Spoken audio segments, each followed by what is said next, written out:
Salam sehat Bang. Semoga channel Dunia Tambang kita semakin sukses. Terima kasih. Terima kasih atas ilmu-ilmunya. Saya bekerja di PT, nggak usah kita sebut, sebagai Project Safety Officer. Tapi dalam pelaksanaannya juga menjalankan tugas sebagai pengawas operasional, melakukan inspeksi, pemeriksaan dan pengujian, terutama pengawasan langsung di lapangan. Sebagai pribadi, saya antusias dengan situasi tersebut karena menjadi tantangan dan motivasi untuk lebih baik ke depannya. Apakah ada aturan yang membatasi tugas ganda dalam pekerjaan di pertambangan tersebut?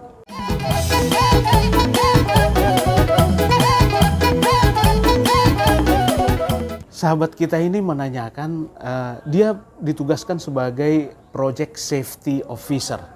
Tapi kemudian dalam rangka pelaksanaan tugas sehari-hari, dia juga ditugaskan melaksanakan tugas dari seorang pengawas operasional, yaitu melakukan inspeksi, pemeriksaan dan pengujian. Kira-kira begitu. Nah, apakah ini dilarang? Nah, mari kita lihat dulu sahabat Dunia Tambang kita, apa sih tugas dari seorang safety atau bagian keselamatan. Nah, sudah diatur dengan jelas di Kepdirjen 185 2019 di halaman 352 sampai 353, ada 6 tugas dan tanggung jawab bagian keselamatan. Yang pertama adalah mengumpulkan data kecelakaan serta hasil investigasinya. Yang kedua, mendata tempat-tempat berbahaya yang butuh pengawasan ketat. Yang ketiga, memberikan penerangan. Yang keempat, membentuk tim rescue. Yang kelima, membuat statistik kecelakaan. Dan yang keenam, melakukan evaluasi kinerja pengelolaan keselamatan. Nah, sedangkan tugas pengawas operasional, tugas dan tanggung jawabnya ada di lampiran 1 Kepmen 1827 2018 di halaman 22, ada 4 yang utama ya. Yang pertama, bertanggung jawab atas keselamatan dan kesehatan anak buahnya. Yang kedua, melakukan inspeksi, pemeriksaan dan pengujian. Yang ketiga, bertanggung jawab atas keselamatan, kesehatan, kesejahteraan orang-orang yang ditugaskan kepadanya. Dan yang keempat, membuat dan menandatangani laporan inspeksi, pengujian dan pemeriksaan. Dari 2 tugas dan tanggung jawab ini, antara bagian keselamatan dengan pengawas operasional, kita bisa melihat perbedaan yang sangat mencolok, kira-kira begitu ya. Perbedaan yang sangat besar. Yang satu, pengawas operasional disuruh melakukan inspeksi, pemeriksaan dan pengujian. Maka kita sering sebut yang bertanggung jawab atas pelaksanaan inspeksi adalah pengawas operasional. Yang bertanggung jawab atas pelaksanaan investigasi adalah pengawas operasional. Yang bertanggung jawab atas pelaksanaan atau memastikan kelayakan peralatan, pengawas operasional, bukan bagian keselamatan. Karena bagian keselamatan tugasnya tadi ada 6 tadi. Ya, sudah jelas mendata atau mengumpulkan data kecelakaan, data tempat-tempat berbahaya butuh pengawasan ketat, memberikan penerangan dan seterusnya. Jadi ada perbedaan yang besar. Nah, terus apakah salah kalau teman kita ini, sahabat kita ini seorang safety officer melakukan tugas seolah-olah atau tugas yang sama seperti pengawas operasional, yaitu melakukan inspeksi? Nah, tidak salah sahabat Dunia Tambang kita. Ya, di dalam tugas bagian keselamatan tadi tidak ada sekalipun disuruh di sana melakukan inspeksi. Berarti dia dilarang dong melakukan inspeksi? Oh tidak, tidak dilarang. Semakin sering dilakukan inspeksi, semakin banyak orang yang melakukan inspeksi, semakin baik. Artinya kalau ada tindakan dan kondisi tidak aman, semakin kecil kemungkinannya luput dari pantauan.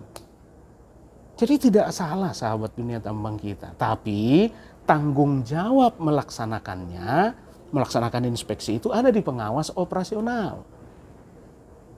Nah, apalagi yang sangat keren tugasnya bagian keselamatan tadi, yang ketiga tadi, memberikan penerangan, petunjuk-petunjuk. Artinya bagian keselamatan orangnya harus pintar.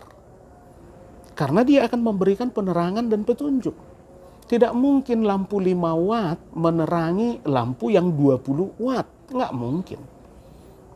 Harus yang lebih terang menerangi yang lebih gelap. Nah, tugasnya bagian keselamatan yang ketiga tadi memberikan penerangan. Berarti orangnya harus pintar. Nah pertanyaannya, kalau dia yang lebih pintar, kenapa tanggung jawab inspeksi diserahkan ke pengawas operasional, bukan ke dia aja, Pak? Nah maka pintarnya di sini dilihat dulu sahabat dunia tambang kita. Karena di satu sisi kita juga selalu mengatakan dan selalu berpedoman bahwa pengawas operasional yang paling paham pekerjaannya. Nah misalnya, taruhlah JSA, maka bagian keselamatan harus mengerti atau harus pinter tentang tata cara membuat JSA secara umum, secara teori. Bahwa JSA itu ada 3 bagian utamanya, uraian langka, potensi bahaya setiap uraian langka, dan juga pengendalian secara umum. Tapi begitu bicara JSA mengganti oli, yang paling paham itu pengawas operasional. Karena dia yang paling menguasai pekerjaannya. Tapi yang paling paham tentang bagaimana proses membuat JSA itu bagian keselamatan. Maka bagian keselamatan perlu juga inspeksi. Nah, karena nanti dari inspeksi dia bisa tahu, oh ini belum paham, maka kasih penerangan. Jadi intinya tidak salah sahabat dunia tambang kita. Ya, jangan jadi mundur, jangan jadi berhenti melakukan itu. Walaupun tanggung jawab melakukan itu ada di tanggung jawab melakukan inspeksi dan pemeriksaan, maksud saya ada di pengawas operasional. Padahal kita safety officer, jangan jadi mundur, ya, jangan jadi mundur. Tapi tetap koordinasi dengan pengawas operasionalnya. Karena nanti yang menindaklanjuti temuan-temuan itu di lapangan adalah pengawas operasional itu sendiri. Kira-kira begitu sahabat dunia tambang kita. Semoga sudah menjawab. Dan dukung terus channel ini dengan subscribe, like, share, dan juga komen. Sampai jumpa di video berikutnya.